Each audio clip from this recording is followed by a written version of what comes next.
Otro de los aspectos importantes a considerar cuando estamos aplicando medidas de AVE en cuencas hidrográficas orientadas a seguridad hídrica es también hacer una revisión del contexto bajo el cual nosotros vamos a trabajar ese proyecto.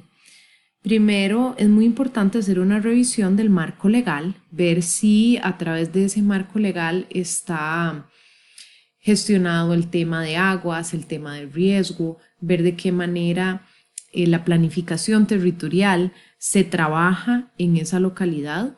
Muchas veces en nuestro país, en nuestros países latinoamericanos, la responsabilidad en cuanto a la planificación territorial se le otorga más a los gobiernos locales y no necesariamente a otras instancias que podrían trabajar una planificación más a nivel regional. En el caso de Costa Rica, ese es uno de los probablemente obstáculos con los cuales nosotros nos encontramos cuando estamos haciendo planificación territorial. Pasamos de un nivel nacional a un nivel local sin que exista, en algunos casos, un nivel o un ámbito más intermedio regional, a pesar de que contamos con regiones que se han establecido, por ejemplo, para la parte de planificación como tal, estas no tienen una injerencia en el tema territorial. Y esto es algo que también afecta a otros países de la región latinoamericana. Si bien es importante también revisar de que en algunos casos sí se han hecho programas más a nivel regional, como puede ser en la gran área metropolitana, como lo fue el PRUGAM o el POTCAM en el caso de Costa Rica.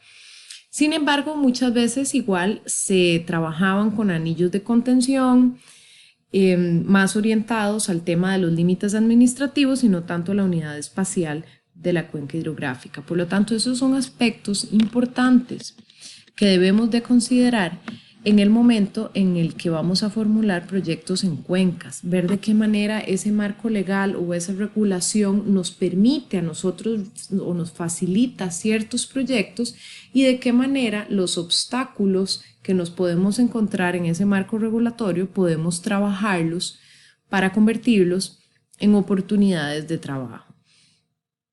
Por otro lado, es importante hacer una revisión de lo que son el tema de inversiones, el tema del financiamiento, ¿verdad? De todas estas acciones que nosotros vayamos a trabajar en Cuenca.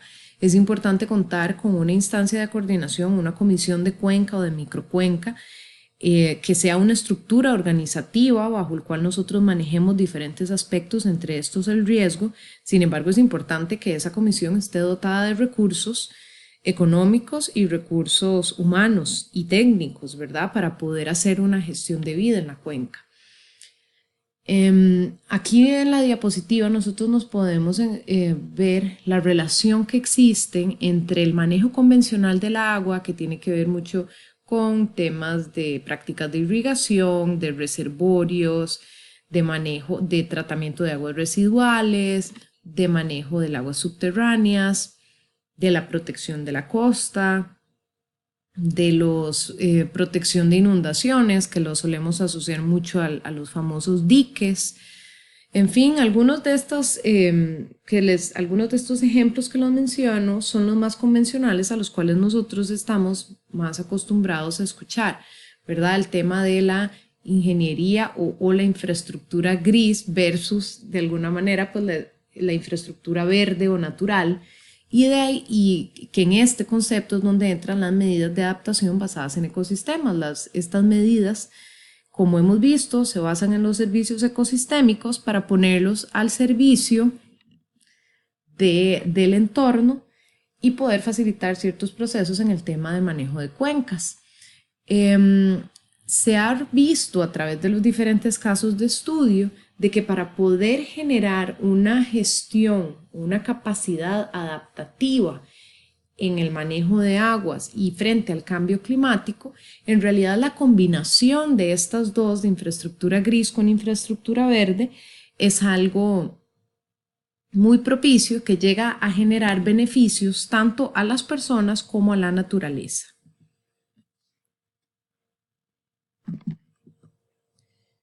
Ahora vamos a pasar a revisar algunos casos de estudios que se aplicaron a través del proyecto AVE en diferentes cuencas de Mesoamérica.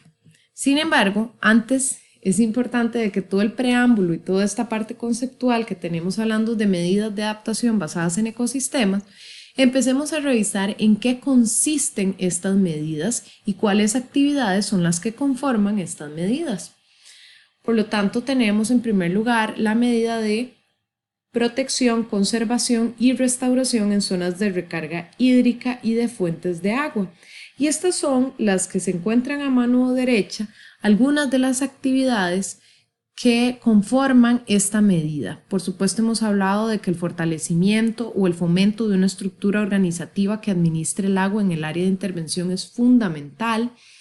En algunos países esto se denominan juntas de agua, comisiones de microcuenca, asadas, depende mucho, ¿verdad?, de la condición del sitio, pero todos estamos familiarizados con alguna de estas estructuras que administran el agua.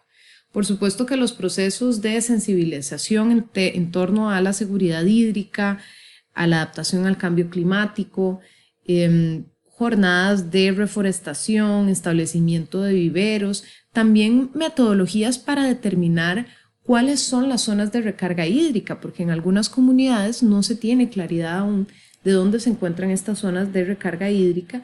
Muy importante también el cercado de esas zonas, obras también de conservación de suelo, como lo pueden ser zanjas de infiltración, presas de rama, recolección de semillas, saneamiento de bosques, valoración y control de la erosión, restauración del caudal hídrico, fomento o fortalecimiento de brigadas contra incendios, rondas de vigilancia contra tala ilegal. En fin, esos son algunos de las actividades que conforman esa medida de adaptación basada en ecosistemas.